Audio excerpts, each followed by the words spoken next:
guys, we're back here again, Dave and Alec.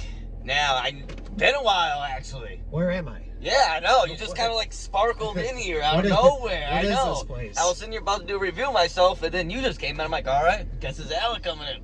Yeah, all right. Yeah, so guess I'm the chauffeur too. Yeah, so. yeah. We actually just got out of the theater from seeing Spider-Man No Way Home. If you guys can't tell, we just seen Spider-Man. Yeah, it's got the Spider-Man shirts on. You know, got the wardrobe. I'm wearing a Godzilla shirt, of yeah, course. you came to the wrong movie. Of course. But anyway. So, our basically first reactions to Spider-Man No Way Home right out of theater. Alec, what's you got to say first? No spoilers. No spoilers, by the way. I can't spoil anything as much as I want to, but I was telling David that this is probably the greatest Spider-Man movie ever. Ever made. Like, as much as I like Spider-Man in the multiverse, and I know with the Sam Raimi trilogy it's a hit or miss, but I'm that old that I grew up on those movies. But seeing this movie, I got to experience every emotion, every little thing that I want to see in a Spider-Man movie. I saw it, and greatest 2.5 hours I've sat through in a very long time. Yeah. So. Yeah, that's honestly my thought. Yeah, that's pretty much my thoughts too on it. That the pace, like, for one, I gotta say the pace of this movie is it's like it wasn't fast, nor was it slow. It was paced exactly perfect, at a perfect amount of speed, and like you said, like the emotions that you're going through, like, all throughout the movie, laughs, you feel good, you feel sad, you feel all the anxiety, little nostalgia trips that I went on. Yeah, that's the big reason I love this. There's a lot of, and the thing what I like that it does now, this is not a spoiler because if you watch the trailer, you know that villains from other movies come back in here. Yeah, and when they do that, you sometimes kind of would think, especially with some stuff that they do in here, again, not going particular spoilers, but you would think, like, it'd be easy for it to be, like, nostalgic. Like, okay, they're just doing it for nostalgia's sakes, and afterwards it is. Know. Yeah, it is, but they do it in a way that fits the story. That enhances the narrative. It enhances the narrative and goes on there after you're like, that makes perfect sense why this is going on, why they're in here, and why this is happening. And it feels right. It doesn't feel like, because there are certain times, for example, like in Endgame, or for a perfect example, Rise of Skywalker, that has a lot of nostalgic, type of moments. Lando coming back, and you hear the Jedi's voice, but it doesn't mean anything because there's no meaning behind it. It's just there for nostalgia. There was meaning towards stuff. And then it's just like you said, in the journey that we have with Tom Holland's Peter Parker, I feel like in this was the best journey out of any Spider-Man, because in this, we actually got a true friendly neighborhood Spider-Man being Spider-Man. The choices that he makes, the lessons that he learns on here. And that ending. Good Christ, that ending. It was I will say, not just the most perfect ending to a Spider-Man comic book film, but just a perfect ending to a comic book film in general. Yes, that is without a doubt. It was one of my favorite endings to any comic. The way how it wrapped everything up, wrapped up Tom Holland's story, while still, again, no spoilers, leaving the door open for future stories to go on. And where they leave it open, it makes you think, like, I'm really excited if they're gonna take the route that I think they're taking. Oh my God, yeah. With everything that I saw, there are post-credit scenes like most superhero films, so just that's not even a spoiler. Everybody knows that. Anybody that's fans like us would know. Yeah. But what was set up in one of the post-credit scenes, like, I'm really hoping, because it's something that I've wanted to see done right for almost 15 years now. Yeah. So. No, I agree. Put your thoughts together on that. I agree. Yeah, I know what you're talking about, and I agree completely. And just to add on to that, just like where, I know I kind of said this already, but like where we just leave off with Peter Parker and Spider-Man, where he's at in his life, where we leave off here, it's like, that's it. Yep. That is it. That's Spider-Man. And then you go back and think, and then another thing that this movie does too, is that it makes you go back and look at Spider-Man Homecoming and Far From Home, and then now you get and I do like those movies a lot. You guys see on my train. I love Spider-Man Homecoming. Spider-Man Homecoming is one of my favorite live-action Spider-Man movies.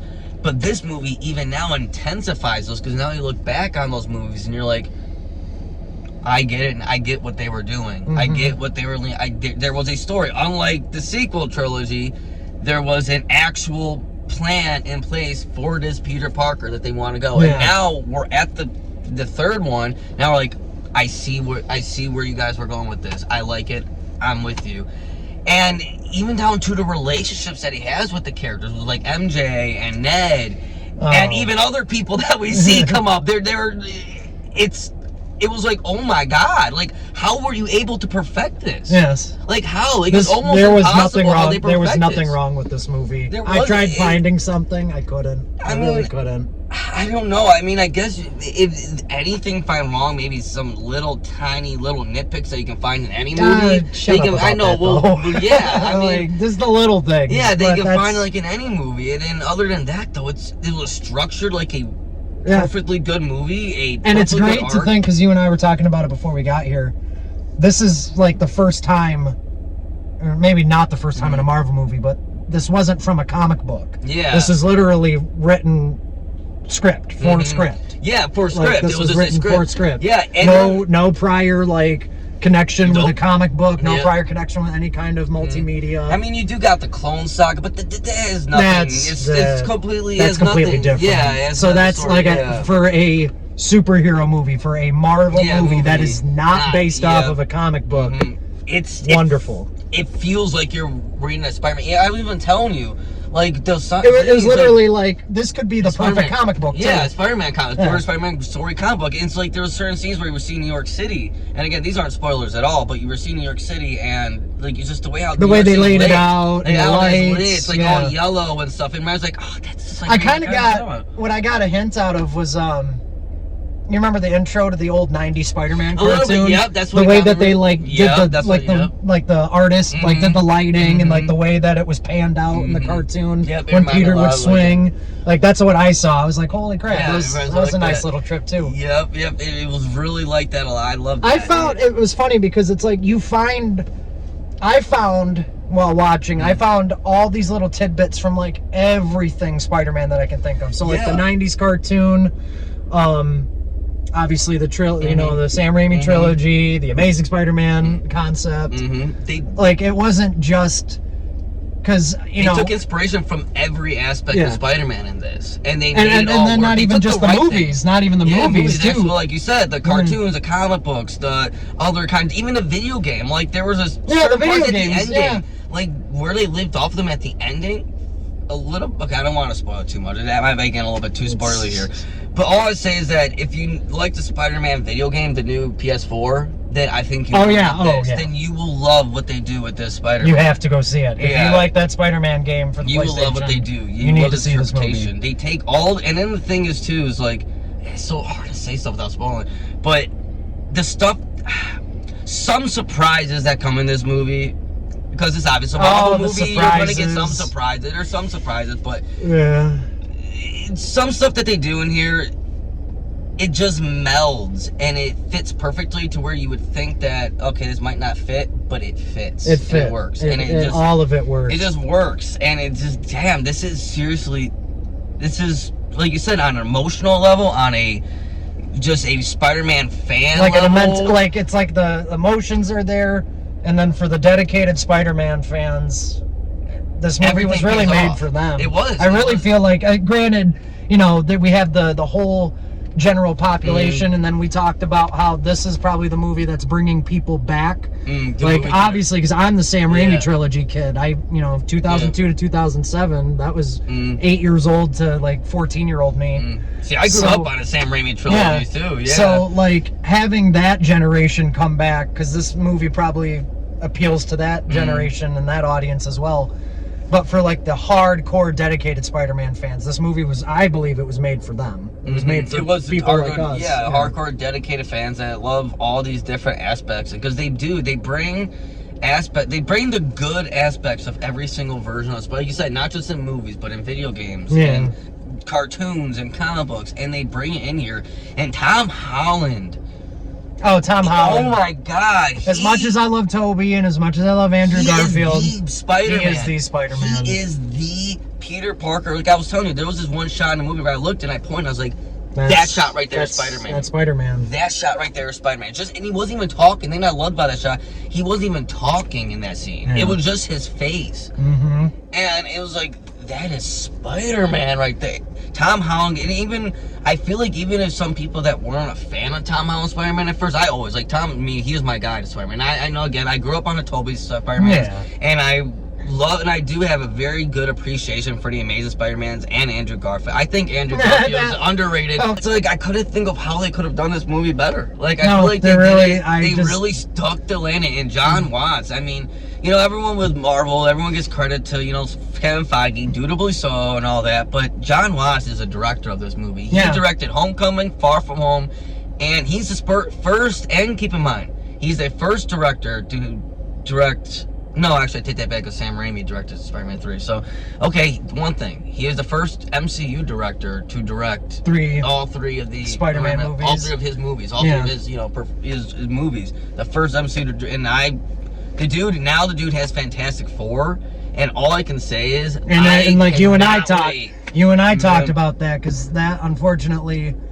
we have a lot of crappy Fantastic Four movies, so it would be nice to finally get a good one, one that actually fits the MCU. And you can tell just from this movie that John Watts, he can direct ensembles. He can direct multiple people in a scene together. He can have multiple people in a scene together and make them work perfect. And we've seen that, and you're like, yep, I get now. I get now why you're chosen to do Fantastic Four. Like, okay, I get it. I'm excited now. Everybody was on point for this movie. Yeah, everything. Like every actor, everything. Everybody in front of the camera and behind the camera. Yeah, it was all, to me, it was perfect. Yeah, this movie, and God, and one more thing too that we got to talk about. That's not spoilerly.